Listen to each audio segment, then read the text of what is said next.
Alright, my boys, it's me, Bob. Now, this will be another low tier farming strategy. So if you expected something more juicy, I'm sorry to disappoint. Anyways, let's get to business. So what are we doing? Actually, let me just go. Should I explain the farm strat first or do the map? Let's explain the map. We'll do the map showcase after. Right, so this is the strategy. The strategy is not too complicated, but it's basically juiced up low tier maps. Now, we have boxes, we have harbingers, and we have a legion.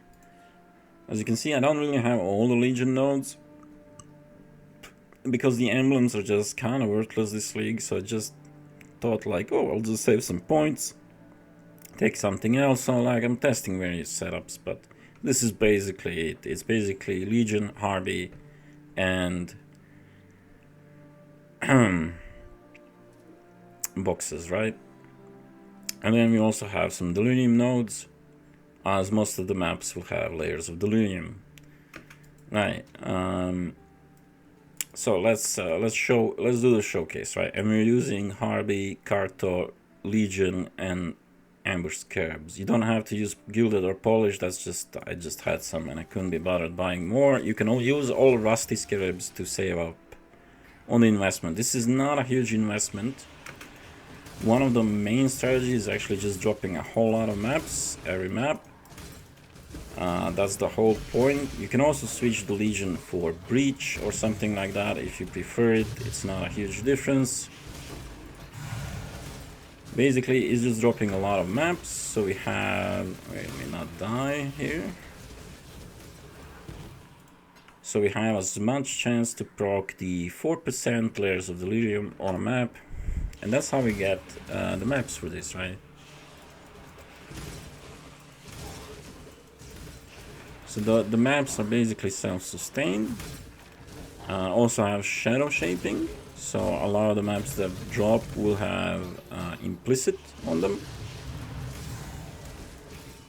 And you know, implicit's like 3 extra breaches, extra legion encounter, all kinds of those stuff is pretty good for this farm strat. So when we run out of the delirium maps, we can also run the implicit maps. I'll show it when I get back to the hideout.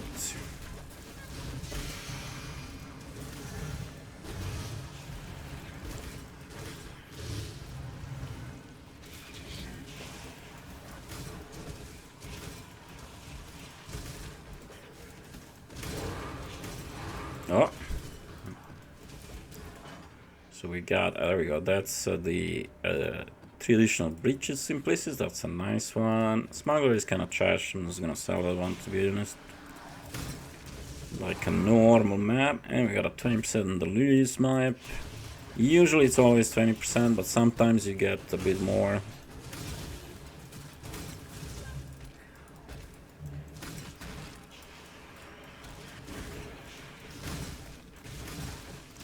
Now you can also scale this farming strategy into higher tiers. The only problem in higher tiers, there's a much less map drops.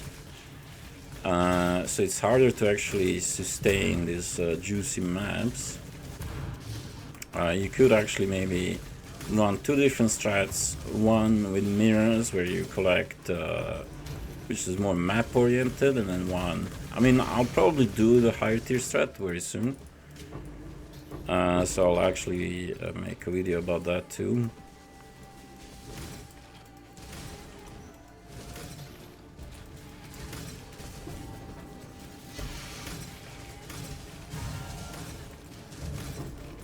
Just take into account that this setup works best for lower tier maps and doesn't transfer that well into higher tiers, especially because most of the profits here are gonna come from selling off all the maps, because the low tier maps are very much in demand.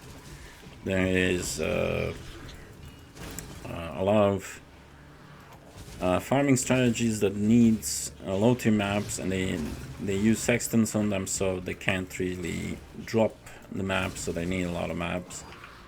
So you can actually get so that's one of the biggest profits here, right? Oh, there we go, another divine. The other profit is obviously quite a lot of pure divine drops from Legion incubators. The currency one often will shit you out a divine orb. Harbingers will sometimes shit out the fracturing orbs here and there, not very often, but they usually like give 3 to 4, so it's usually always like 1 divine when it happens. And then also the Delirium reward. This divine probably came out from the Delirium reward.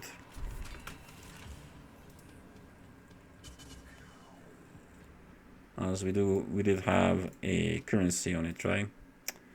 And that's basically it. And as you can see how many maps we dropped, right? This is gonna be our main selling point, because a lot of these good layout maps, they sell for 3 to 4 chaos in bulk, depending how fast you want to sell them.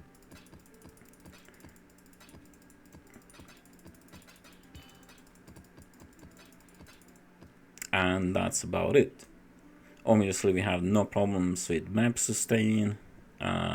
We also get all of this, like, you know, implicit maps, which I sort out. The way you sort them out, you just write implicit here after you farm down, you know, 10-20 maps, and you just grab the ones you want, and the ones you don't want you just leave in, and that's pretty much it. So obviously 3 additional breaches is absolutely bonkers. I love those. Like sometimes, obviously, once I get a lot of these implicit maps, I will change my atlas to then, like, if I get a lot of these breach implicits, I will then change everything to breach. I will change the legions to breach, and then run a lot of run like with a breach scarab and breach implicits, maybe even buy a breach sextant, right? Even though that would be more if you're doing like yellows, right? So you can use one sextant. I mean, technically you can use a sextant. If you didn't know, you can use a sextant. Okay, this was for something else, but you can use a sextant. What you do is you open the map and then just take the sextant out, and the maps will still drop if you didn't know. I just don't do that because, one, I do forget to take them out or put them back in, so it's fairly annoying. I just run no sextants whatsoever while I'm on the low tiers, right? Yeah, other than that, the farm is pretty fun, pretty straightforward. There's not a lot of investment. Most of the investment is just scarabs, and I'm using ambush in the map device. That's about it. Not much more than that. And that's it, really. That's all there is to it. Right? You just slap them in and go. Now you can, I don't know if I mentioned it already or not, but if you got a map that is kind of crap layout, like Arena, nobody likes Arena, right? You can use a Harvey orb, lift it, and use Horizon orbs to get, like, you know, a nice layout, right? Now obviously Horizon orbs are not too expensive. Harbinger orbs maybe a little bit pricey, but and they can also rip the map, right? Because you can turn the map into a Harby map, but Harby maps are actually quite valuable. So if it rips into a Harby map, it's actually profit, right? It's not bad. So that's something to keep in mind, that you can in fact get all of these maps to a good layout, and sometimes they'll rip to a Harby map, but that's actually just profit, right? Because Harby maps are worth about 30 to 40 chaos, so it's not really a big problem if you rip them to Harby maps, right? Also, one of the biggest things that will happen is when you get a cartographer box. That's why you must not take the corrupted thing, because you don't want to get corrupted maps. People generally don't like those, especially when it's like white corrupted, right? Which what the strong box will give you a lot of. You want to keep the boxes open, so when you get a cartography, make sure you carry some of this, and that's the only box you really need to craft. Because once you craft the cartographer box, it will shit out about 20 to 30 maps on occasions. And all of them will be duplicated, so and all of them have a chance to apply the 4% chance for delir, and or an implicit, and you will always duplicate them as well, right? So really good when you hit a cartographer strongbox. Should always try and craft that one, because that one will give you a lot of currency. Alright, let's talk about the build a bit. This is just a crap Frostblades build.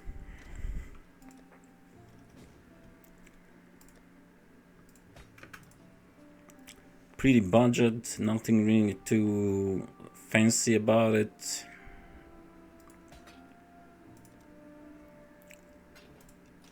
Hoppa. Right, yeah, basically mostly just uniques. I have Utula. I think I'm maybe like 10 divines total investment, maybe a bit more. Not even crit yet, this is just non-crit. I have the precise technique, and that's it. But again, it's a low tier map, you don't really need much. I have 2 inspired learnings because there's a lot of rares, and that's it. It's a pretty budget friendly strategy, obviously low tiers, right? And you know, has a lot of pure currency drops. So there you have it. Anyways, thanks for watching, and bye bye.